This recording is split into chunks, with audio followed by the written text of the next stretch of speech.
जबकि अनुसूचित जाति व जनजाति समुदाय के लोगों का वर्गीकरण का एकमात्र मूलभूत आधार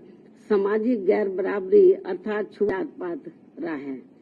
ऐतिहासिक तौर पर सामाजिक गैर बराबरी की वजह से ही आरक्षण दिया गया है, तो ऐसे में जाति के आधार पर प्रताड़ना झेलने वाले समुदाय के बीच आरक्षण का बंटवारा करना ये पूर्ण रूप से अनुचित, असंवैधानिक व गलत है, क्योंकि दलितों व आदिवासियों के लिए आरक्षण का उद्देश्य जात पात व छुआछूत की बुराइयों को दूर करना था। साथ ही दिनांक 1 अगस्त 2024 के माननीय सुप्रीम कोर्ट के निर्णय अनुसार अब राज्य सरकारें अनुसूचित जाति व जनजाति का उप वर्गीकरण कर सकते हैं, जो कि असंवैधानिक है एवं उचित नहीं है। इतना ही नहीं बल्कि अनुसूचित जाति एवं जनजाति समुदाय का उप वर्गीकरण जिसे माननीय सुप्रीम कोर्ट ने अनुमति दे दी है, इसे अब राजनीतिक दलों द्वारा राजनीतिक हथियार के रूप में उपयोग किया जाएगा। जहां एक तरफ राजनीतिक दल अपने राजनीतिक उद्देश्यों को पूरा करने के लिए कुछ अनुसूचित जाति व जनजाति वर्गों को हाशिए पर धकेल देंगे और उनके लिए पक्षपात का माहौल बनाकर अपना उद्देश्य पूरा करेंगे, तो वहीं दूसरी तरफ अनुसूचित जाति एवं जनजाति के इस उप वर्गीकरण के कारण काफी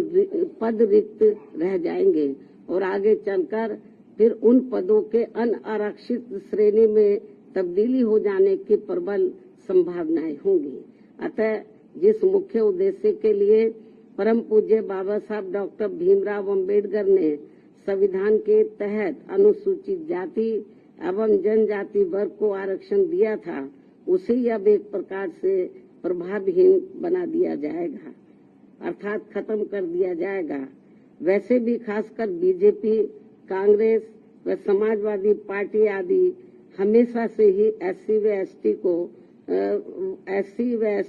एसटी वर्गों को मिल रहे आरक्षण के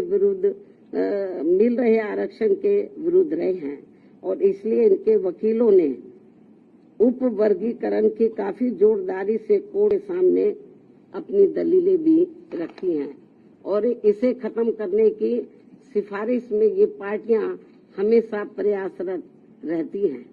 समाजवादी पार्टी ने तो संसद के भीतर ही पदोन्नति में आरक्षण संबंधी बिल को ही बीजेपी और कांग्रेस की मिली भगत से फाड़ दिया था, जिसे आज तक केंद्र सरकार संसद में दोबारा नहीं ला सकी है, जिसकी वजह से माननीय सुप्रीम कोर्ट के नागराज के निर्णय एससी व एसटी कर्मचारियों को पदोन्नति में आरक्षण संबंधी लाभ से वंचित रहना पड़ा है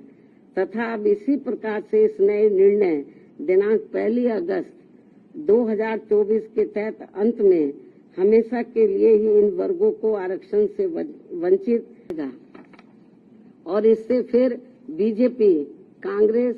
व समाजवादी पार्टी आदि को आरक्षण खत्म करने के लिए इन्हें संविधान बदलने की भी जरूरत नहीं पड़ेगी। और यही कारण है कि इन पार्टियों ने केंद्र सरकार व राज्य सरकारों की तरफ से उचित पैरवी भी नहीं की है और काफी कुछ उप वर्गीकरण के पक्ष में दलीलें रखी हैं, जिससे कि मौजूदा चल रहे आरक्षण के विरुद्ध निर्णय आए और एनडीए व इंडिया अलायंस की सभी पार्टियों की नीयत ठीक होती और वो एससी व एसटी को मिल रहे आरक्षण में छेड़छाड़ आदि करके उसे खत्म नहीं करना चाहते, तो फिर मेरी इन सभी पार्टियों से ये अपील है कि ये सभी पार्टियां इस विषय पर, इस मुद्दे पर देश के समूचे एससी व एसटी समाज के समक्ष अपने स्पष्ट करें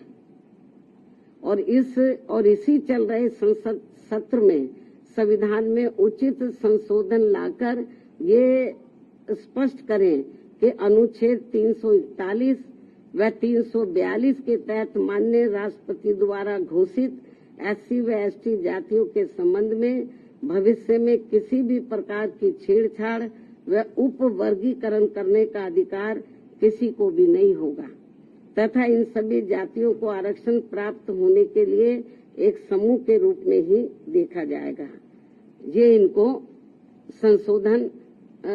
संविधान में उचित संशोधन विधेयक इनको लाना चाहिए और ये सब लाकर इनको संविधान की में इसको शामिल करना चाहिए, ताकि फिर भविष्य में कभी भी जो SC/ST का आरक्षण है उसके साथ किसी भी प्रकार का कोई छेड़छाड़ आदि ना हो सके। हालांकि ये नौबत नहीं आती यदि इसको बहुत पहले ही संसद द्वारा संविधान की 9वीं सूची में डाल दिया जाता। हमारी पार्टी ने लोकसभा के अंदर भी और राज्यसभा में भी इस मामले को अनेकों बार उठाया है, लेकिन इसको टाल दिया गया, क्योंकि जब बीजेपी पावर में रहती है वो भी इसको टाल मटोल करती है। इस मामले को कांग्रेस पावर में रहती है तो वो भी इस मामले को टाल मोल कर देती है। इससे स्पष्ट है कि चाहे कांग्रेस हो, बीजेपी हो या अन्य पार्टियां हो, उनकी वीकर सेक्शन के मामले में, खासकर दलितों व आदिवासियों के मामले में अभी इनकी जातिवादी सोच बदली नहीं है। मुझे नहीं लगता है कि ऐसा कुछ ये पार्टियां कर पाएंगी। इसके साथ साथ मेरी इस देश के सभी अनुसूचित जाति व अनुसूचित जनजाति वर्गों के लोगों से ये खास अपील भी है कि इस समय इस निर्णय से उत्पन्न स्थिति को अपने व अपने बच्चों के भविष्य तथा अपने संवैधानिक अधिकारों को नुकसान होने से बचाने के उद्देश्य से तथा बाबा साहब डॉक्टर भीमराव अम्बेडकर के द्वारा अपने अथक प्रयासों से इन वर्गों को जो संवैधानिक अधिकार दिलाए गए हैं, तो उन्हें खत्म होने से बचाने के लिए इस स्थिति को अपने लिए एक आपातकालीन की स्थिति समझते हुए इन्हें एकजुट होना पड़ेगा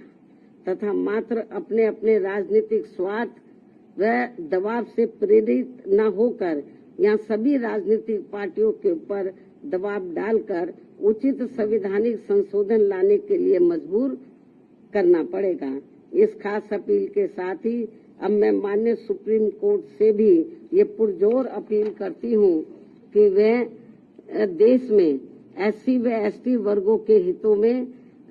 अपने 1 अगस्त सन 2024 के दिए गए फैसले पर खुद ही पुनर्विचार करके इसमें मेरी इन सब बातों को खास ध्यान में रखते हुए जरूरी बदलाव लाए, तब्दीली लाए, वरना इन वर्गों में से आरक्षण के पात्र लोगों को बड़ा भारी नुकसान हो जाएगा। इस खास अपील के साथ ही अब मैं अपनी बात यही समाप्त करती हूँ। धन्यवाद। जय भीम व जय भारत।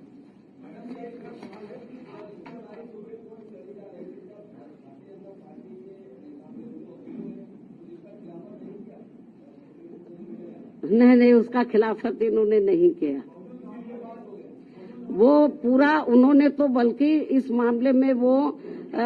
ऐसी दलीलें रखते रहे कि जिससे माननीय सुप्रीम कोर्ट को ये फैसला देने में उनको और मदद मिल गई। चाहे तो कांग्रेस की ओर से वकील खड़े हुए हो या सरकार की ओर से खड़े हुए हो, इन्होंने एक प्रकार से माननीय सुप्रीम कोर्ट की मदद ही की है इस मामले में। तो इससे जाहिर हो जाता है कि इनकी इंटेंशन सही नहीं है और ये लोग SC और ST को जो रिजर्वेशन मिल रहा है इसको सीधा खुद ना खत्म करके माननीय कोर्ट के जरिए, जुडिशरी के जरिए ये इसको खत्म करना चाहते और इसमें ये लोग काफी हद तक कामयाब भी हो गए हैं और हमारी पार्टी इसको लेकर बड़ी चिंतित है।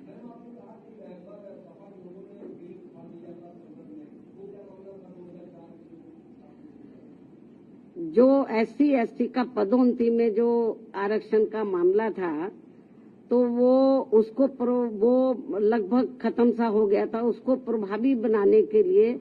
हमारी पार्टी ने उस समय सेंटर में कांग्रेस की सरकार थी, उनके ऊपर दबाव बनाया कि आप इसमें संशोधन विधेयक लाइए और पदोन्नति में आरक्षण को पुनः प्रभावशाली बनाया जाए। जब ये बिल लाया गया तो कांग्रेस नहीं चाहती थी कि SC/ST वर्गों के कर्मचारियों को पदोन्नति में आरक्षण का लाभ मिले। तो कांग्रेस उस समय पावर में थी, तो कांग्रेस और बीजेपी खुद ना आगे आकर उन्होंने समाजवादी पार्टी के जो सांसद हैं उनको आगे किया और उनकी मिली भगत से उन्होंने इस बिल को फाड़ा और इस बिल को पास नहीं होने दिया और अभी तक ये बिल पास नहीं हुआ है।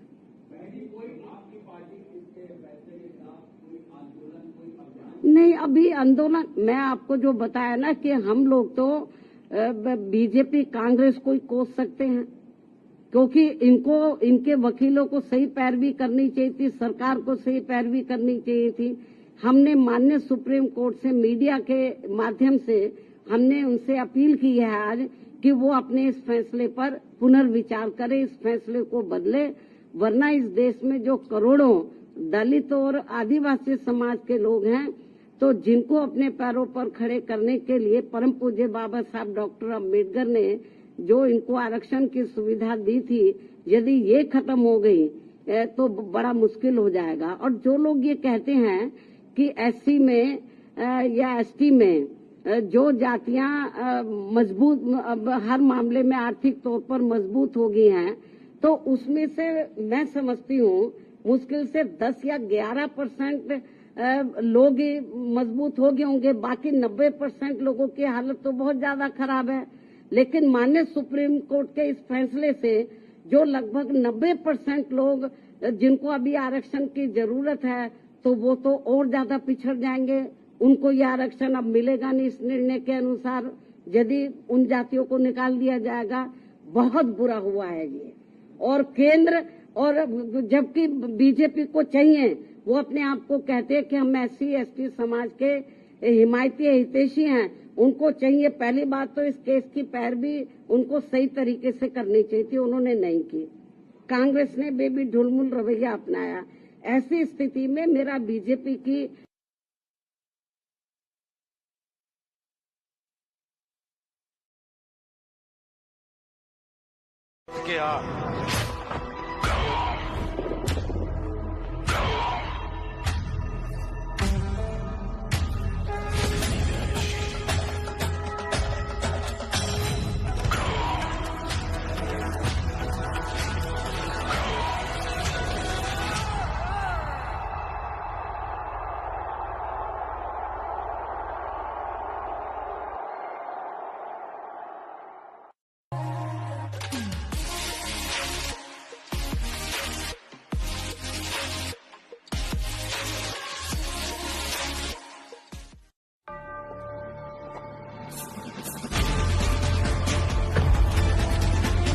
Unleash freshness. Wild Stone Code Body Perfumes. जो 9-10% जो जाटव या इससे मिलती जुलती जातियों की स्थिति, आर्थिक स्थिति सुधर भी गई है, लेकिन समाज में तो आज भी जातिवादी लोग उनको पुराने नजरिए से देखते हैं, जात पात तरीके से देखते हैं। इसलिए अभी इन सबको रिजर्वेशन की बहुत ज्यादा सख्त जरूरत है। नहीं, अभी ये तो माननीय सुप्रीम कोर्ट को बताना चाहिए था ना, हम लोग तो नहीं करेंगे। सुप्रीम कोर्ट ने कोई इसका पैमाना अभी तय किया नहीं है। बहुत ढुलमुल ये जजमेंट है और इस तरीके से इसकी आड़ में राज्य सरकारें जो एससी एसटी को अभी तक रिजर्वेशन मिल रहा है, इसको बिल्कुल निष्प्रभावी बना देंगी, ना के बराबर इसको कर देंगी, लोगों को कोई इसका लाभ नहीं मिलेगा। नहीं, हमारे को तो उन्होंने कब बुलाया ही नहीं, जबकि हमारी पार्टी इनके लिए लड़ाई लड़ती रही है। हमको भी बुलाते तो हमारी ओर से वकील जरूर जाता।